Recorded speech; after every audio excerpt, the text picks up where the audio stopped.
Hey, what's up, y'all? You're listening to the Uncuffed playlist. This is DJ Represent, and the songs that I just played for you was Tupac, Hold Your Head, Polo G, Through the Storm, and YFN Lucci, Love Me or Hate Me. And the reason why I picked Polo G, Through the Storm is because in that song he says some things that I can relate to, that I actually went through going to court and all that stuff. So in one of the lyrics he says, talking to my little sister through a phone call on Securus. Just by me hearing that, it touches me, you know, because I talk to all my family members, especially my little sister, on Securus. Okay, so redemption, the reason why I want to talk about it is because, like I said, when I first got to High Desert, I was 19 years old. I had barely got in there. High Desert is in Susanville, California. It's a level 4 high security prison.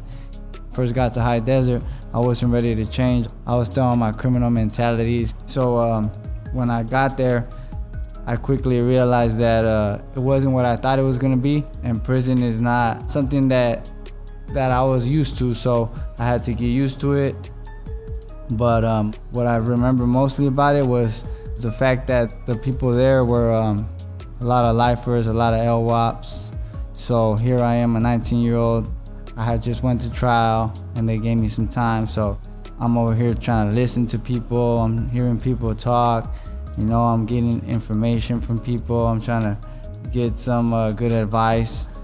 I still remember there was lifers and LWOPs that were giving me good information, and I'm thinking in my head like these dudes don't even know me.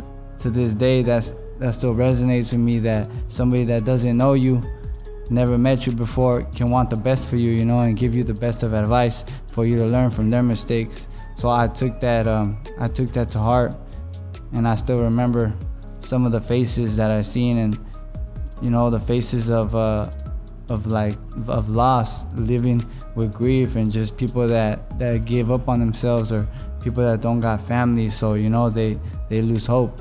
That's pretty much what I remember that place being, man. It's just real quiet, real, I don't know, it's something to it.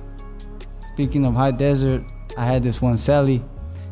We hit it off, it was cool. I started watching my cellie and seeing the things that he was doing, you know, he was just having fun in prison, just, you know, just doing the most. He was getting out anyways in like a month or so he wasn't gonna be my cellie for long. So the month went by, I would go to yard with him, you know, and mind you, the yard is like a big yard. There's no shade, it's dry, there's no grass, it's dirt everywhere, there's rocks, dirt, bars. Me and my cellie would go out there, I'd walk laps with him, you know. He actually became one of my closest friends up there.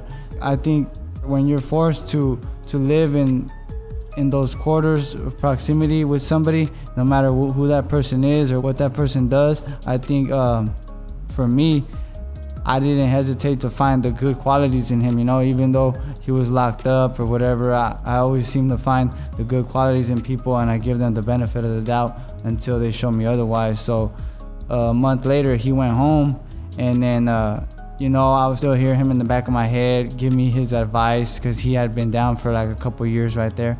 And so he gets out, and then I'm talking to him, I'm calling him, you know, I'm keeping up with him, you know, making sure he's on the right track. I'm giving him good advice. He was working and everything. He was doing like this moving business. And one day I called him, and his aunt answered, and I started talking to his aunt, and she ended up telling me that he had went somewhere with his friends, and they went to a party or something, and then he did some type of substance and he passed away. So that was the last time I got to talk to my cellie. Was actually he was going to work. He was carpooling with like his female coworker. That was the last time I talked to him, man. And the last thing I remember he said to me was, he told me to keep doing what you gotta do to get out of there. It's not over. Remember, every day you wake up, it's another day, it's another fight. You're still in the fight. So just remember that anytime you wake up, you're still in the fight, man. Don't give up, you know? And that right there, it actually hurt me, because I had done time with him. I actually lived with him, and I didn't know him personally, his personal life out there, but I knew him from inside, and I knew the type of person he was and the good qualities that he had.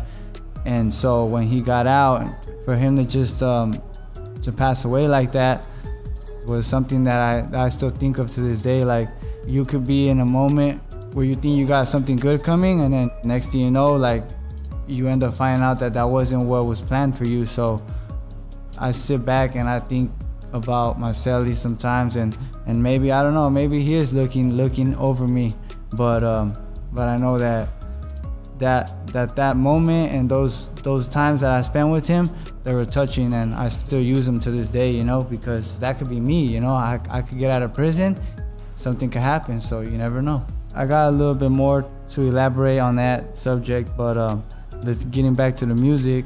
So this next song that I'm gonna play is gonna be by NBA Youngboy, and it's called Graffiti. And you're listening to the Uncuffed playlist on KALW.